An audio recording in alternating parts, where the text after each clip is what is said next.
be back after a pretty quiet week from the Team Hold Streets outside of streaming some of the games. I apologize, guys, as Monday was going to be an off day anyways, and then came down with the sickness. Was that? Is that a who's down with the sickness? What band was that?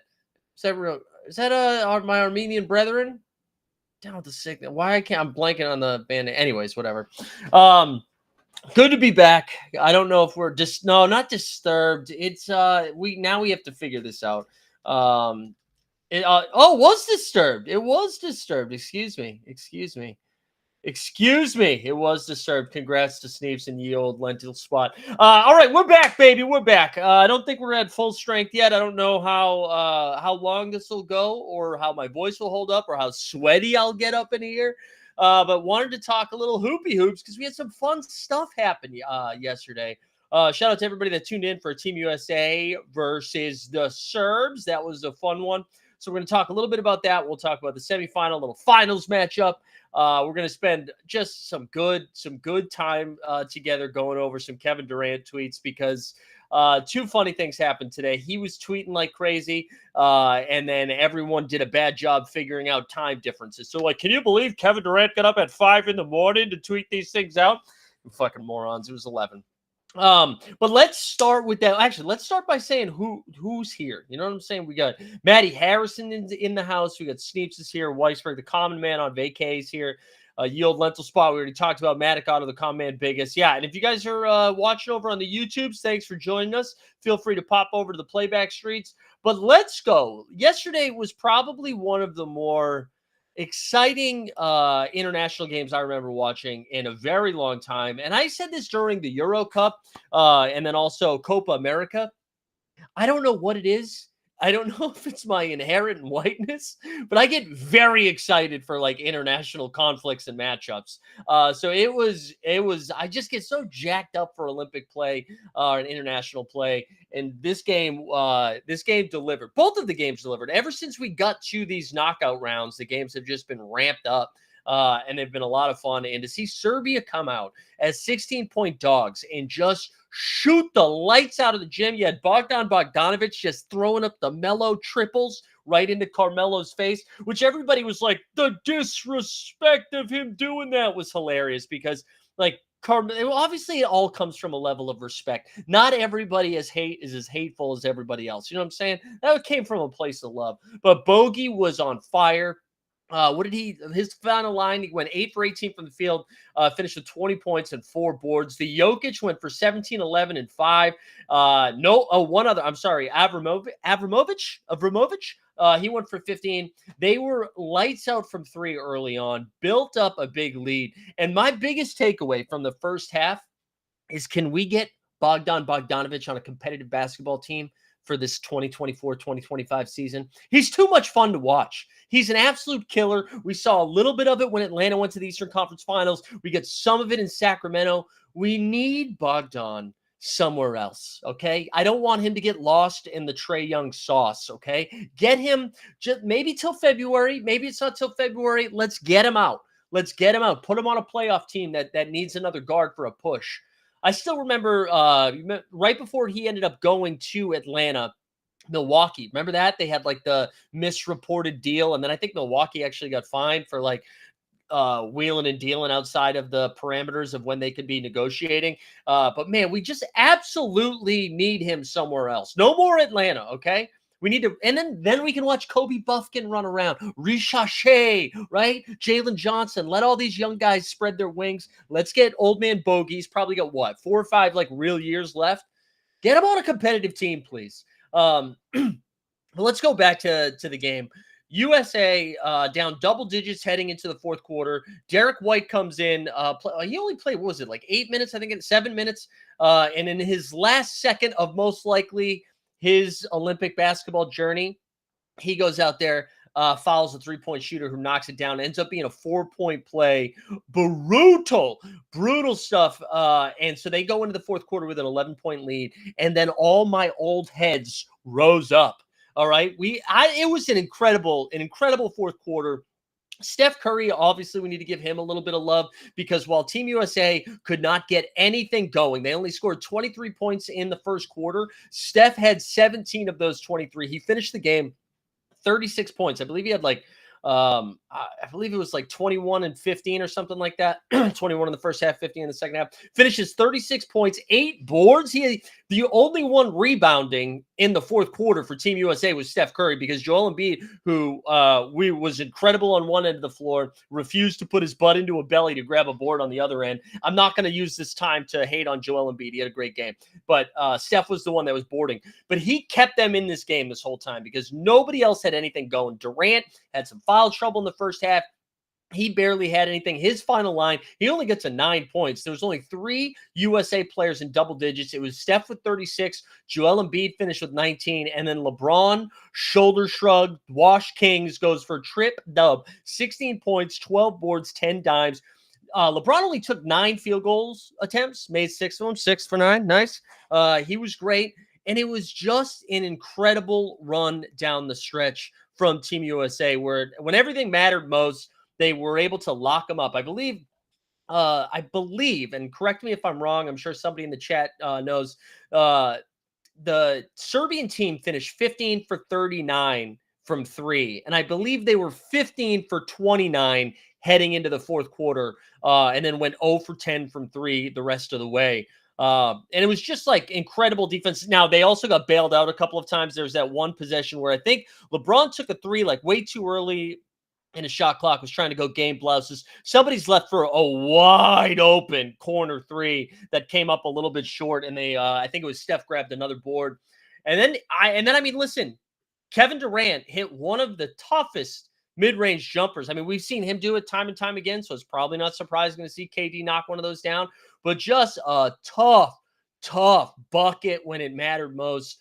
Devin Booker hit a big 3 for them as well, which I know there was a lot of debate on why Book was out there. Book was out there because we were losing and they needed shooting, and Booker knocked down a pretty big 3-pointer there. But that was huge for them. Some other numbers here. KD, I said, finished with 9 points in 24 minutes. Bam only played 10 minutes. AD only played 10 minutes. Ant-Man was lost out there. He only played 13 minutes. And then, of course, as everybody has talked about on the internet, Tatum didn't get into the game, and neither did Tyrese Halliburton. And just real quick on Tatum, if you are sharing with Weisberg, you don't have to take this personally because everybody's doing it.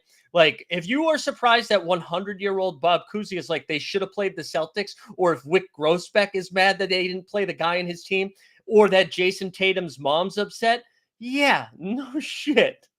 Like that, none of that is useful. So it's not just Mike. People are like DMing me these things too, or that Dave Portnoy's upset. Listen, if you are on Dave Portnoy's side, it's time. It's time. You gotta make some life adjustments. Okay, that's not the side of history we want to be on. But so, anyways, the Tatum stuff. I'm not really interested in going deep into this conversation anymore. There's not that much nuance. I disagree. I don't think we need to talk about it too much more. He didn't play.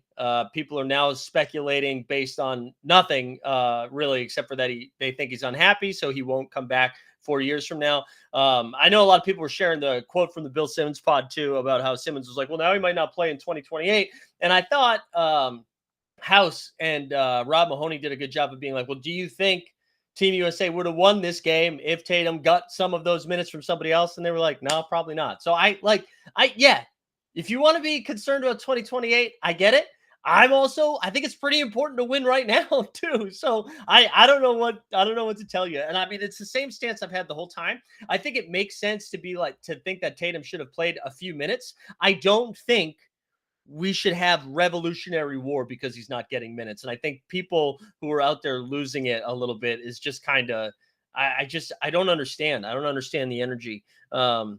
But anyways, USA now undefeated still, 5-0, winning all 3 group games, and then pouncing on Brazil in the quarterfinals, squeaking this one out, and probably one of the more impressive W's in a long time.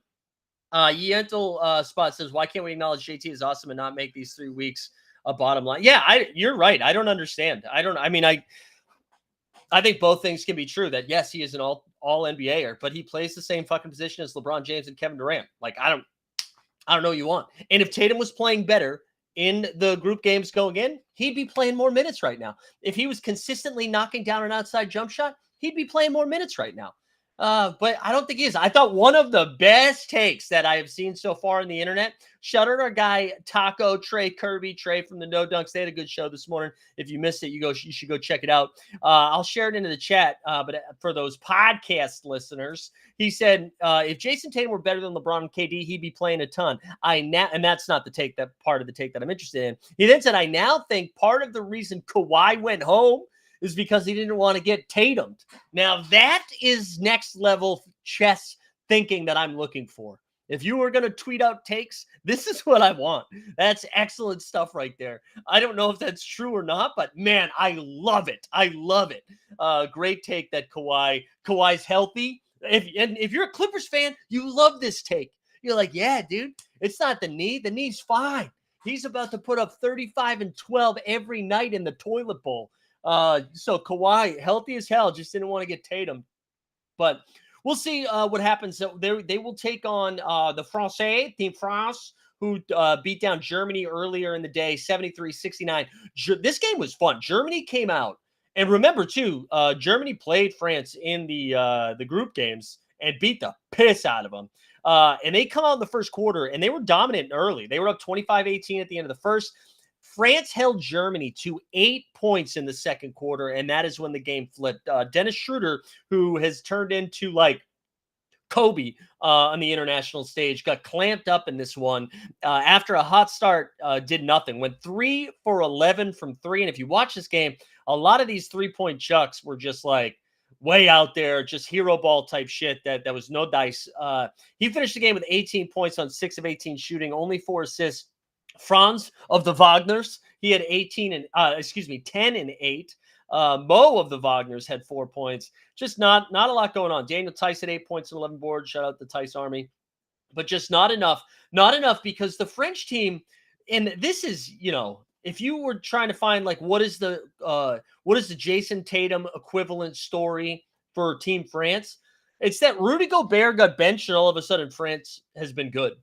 The French team barely squeaked out that game against Japan, right? They got bailed out with some French refereeing on that 4-point play to send it to overtime, and then they ended up beating Japan. I forget who they played in their first game, or maybe I forget who they played in that first game because they played Germany. Was it Brazil? And like Brazil hung tough with them for a little bit too in that first game, and then Germany beat the pants off of them. France, if you were watching those group games, France did not look good. And then Rudy has a finger injury, sort of, has an MRI, although he lost in translation, said it was surgery. He only plays 4 minutes. I also am curious, like, his finger was bad, but not bad enough that he could still play 4 minutes. Like, I don't know what is the pain tolerance of like 3 minutes is not enough minutes, but 5 minutes is too many minutes. It's just kind of bizarre. Anyways, Rudy doesn't really play. In this game against Germany, played 5 minutes. Came in for some free throw rebounding is essentially what he did. But the story of the knockout rounds for this French team are Isaiah Cordinier. He went 6 for 13 from the field. He had 16 points and 7 boards and is like feisty, man. He is a feisty man. He was out there 16 and 7. Yabusele, Celtic, great. Yabusele. He went out there and had 17 and 7 of his own. Wemby, who offensively has been kind of a nightmare in the knockout stages, he only finished the game with 11 points on 1 for 8 shooting from 3, 4 for 17 from the field. He was kind of rough. Nicolas Batum, he had 9 points and 3 dimes, 10 points for the Lasort report off the bench. But here's the thing, man. They have these just trucks out there that are playing like Kenneth Faried style basketball in Yabusele and Lasort. It's like we went back 10 years. That's the type of ball they're out there doing. But what's the difference for France here is they're just playing lockdown defense. I mean, they held, again, if you take out the 25 points that the French team got in the first, that the Germans got in the first quarter, they held them to 8, 17, and 19 the rest of the way. Just lockdown defense, and there we go. Oh, that's a great one. Yabusele is French for beef stew. Mwah, that's chef's kiss right there. That's pretty good. But yeah, and so like France just kind of riding the wave of home court. The place is going to be rocking. Germany, I mean, like I don't think Germany should feel too bad. This French team that they played in the knockout stage was a different French team. Like seriously, they locked down defense because it wasn't like France shot the shit out of the ball. Like they went 6 for 27 from three. 28 for 63 from the field. It's not like they cooked. It was that lockdown defense. And I think what's interesting as we turn our attention to the gold medal game is like what kind of French matchups are we going to see in this gold medal game? Like, are they going to bring out two bigs? Are they going to try to make USA play bigger than they want to? Because, Team USA, and we saw Kevin Durant talk about it after the game, which, by the way, all of the KD quotes after the game, this is before Twitter, all of the quotes after the game were awesome. Like, this is what makes Durant so fun is he truly, like, you can tell, he just truly loves basketball. He loves goofing around and getting involved with the haters, but the dude loves basketball. And him talking about how special it was to play in that game was really cool. But he mentioned in the game that they weren't really running plays in that fourth quarter. They were just kind of high flying. Everybody kind of knew where they needed to be, but it was like real run and gun style offense. And I wonder if by throwing a second big out there, if Rudy's fingers are able to get out there, if that's going to like gunk up the game a little bit for Team USA. Yield Lentil Spot said France is going to get too fancy and allow the U.S. to play Steph, LeBron, KD, AD, and Joel all at once. I mean, yeah, that's true. Anthony Davis has been clamoring to play the four every offseason, right, for the last like 10 years. So maybe this is it. Anthony Davis time. Weisberg says Kerr said on local radio he's going small for the gold medal game because he thinks France will be going small as well, which I think means JT starts again, which is a hilarious move. Yeah, I'd be surprised if Jason Tatum starts the gold medal game, because it's not like Serbia went big or anything like that. So we'll see. But yeah, I'll be curious if France decides to go small. I think that plays more into Team USA's hands versus like going big. Also, we haven't really talked about Joel Embiid, man. Dude, Embiid was awesome. I know I was making fun of him a little bit for not being able to snatch a rebound there down the stretch. Although if you look at Joel Embiid's rebounding numbers, they're not like as great as you would think they would be, considering how big that man is. Like you would assume he would like easily go for 12 to 14 boards a night. That's not really his game. But offensively, I mean, he had that one stop on Jokic, right? But offensively, dude, he was knocking down a triple, knocking down that foul line jump shot. He had that one quick step where Jokic was coming out to defend him, and he blew right by him for the throwdown.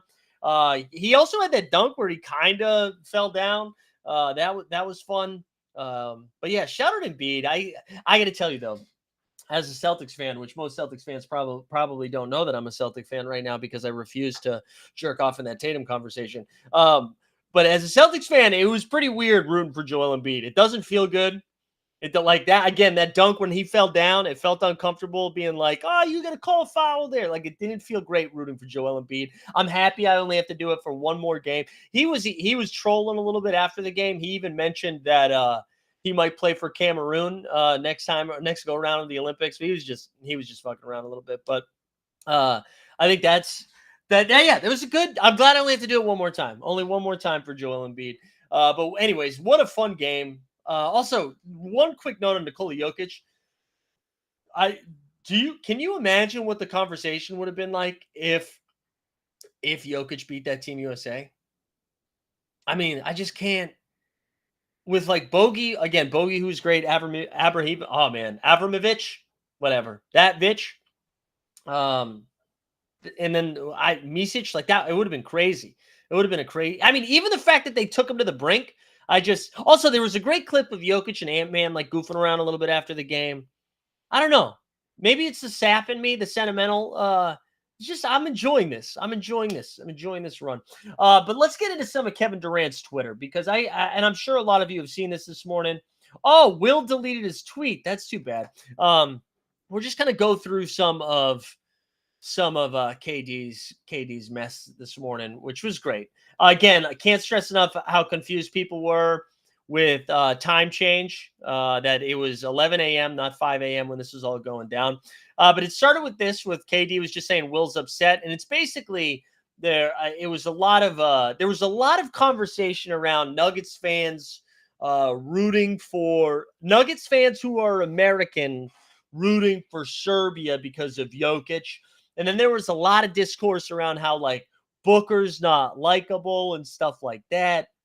Anyway, so KD starts with this, and then just kind of keeps going, right? He goes to all you Nuggets fans. Nobody gives a fuck who y'all lames believe is the best player in the league.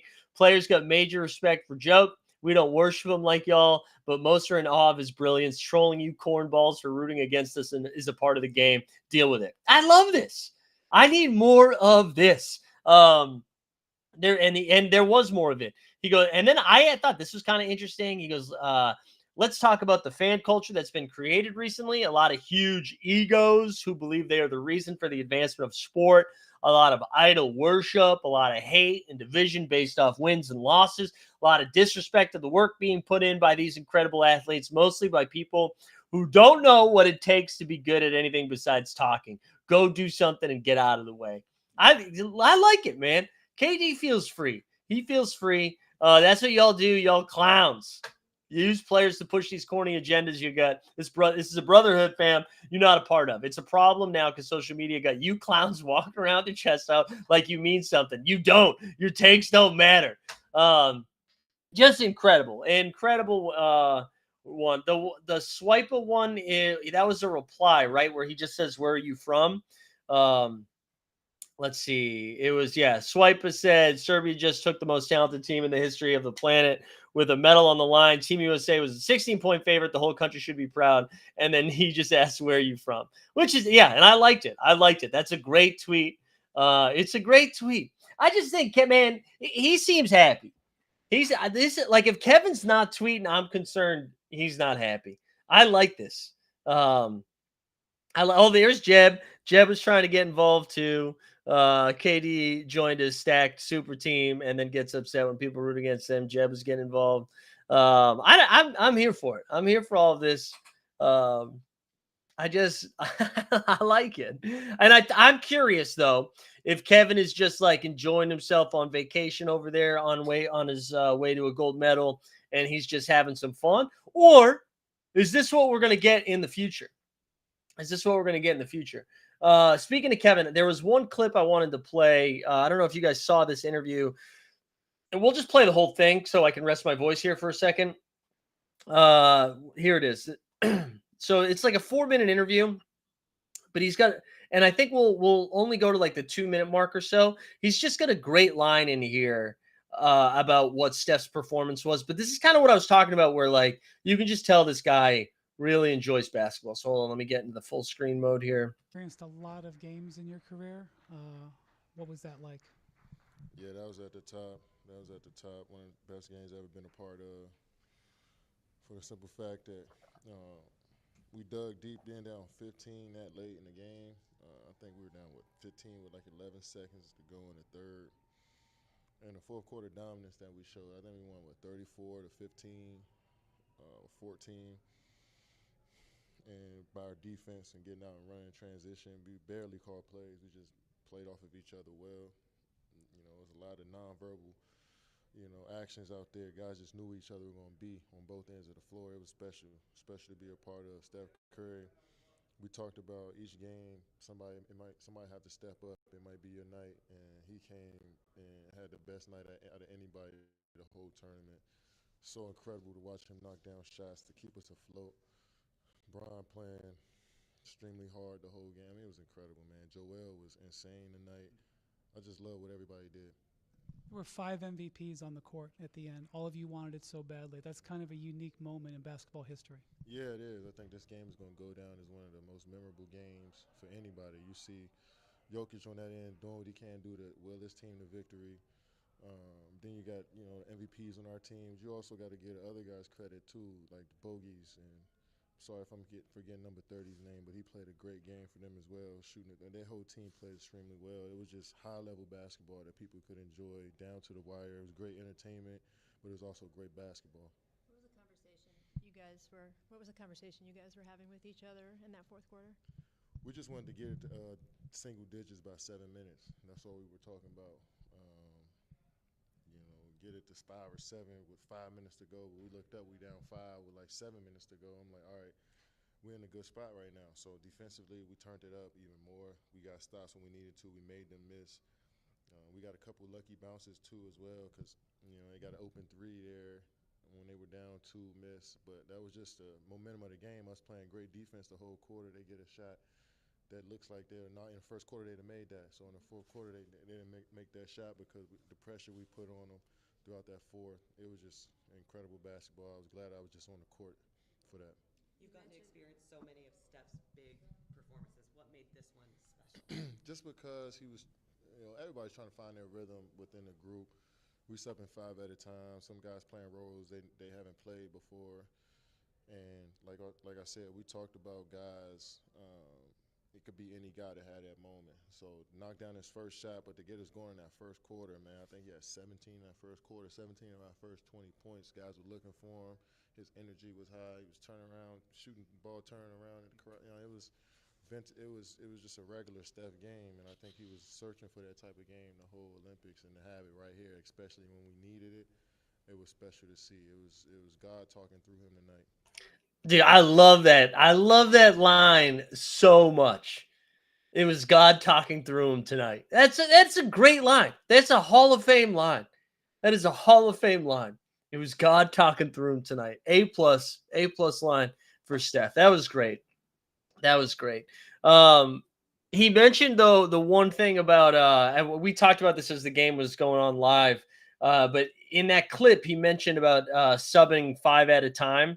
Let me see there. Draymond was tweeting like a high schooler going through something last night where he just one clip, like 2 or 3 word tweets, but I'll share it in the chat. Tweeted out, sometimes you got to scrap the rotations. I thought that was kind of funny. Anyways, it was good stuff. Good stuff there from KD. I've been enjoying this KD run quite a bit. Let's go through some of the other. I don't know if you guys have any other international thoughts on basketball. I'm not really interested in your politics, but put those in the chat. But I think we'll tomorrow. Weisberg is going to fire up the gold medal game here. I believe that's at 3 or 3:30 Eastern. The bronze medal games are early in the morning. It's like 5 a.m. Eastern time. I don't think we're going to stream that one. But we will stream the gold medal games to get ready for that. The other stuff I wanted to talk about here, yeah, I got a title to win, baby. We got to get healthy for softball rec league. We got to get ready for it.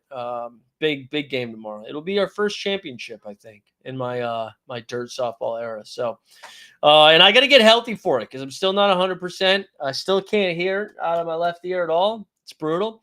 Anyways, all right, enough complaining. Let's do our guy Shams.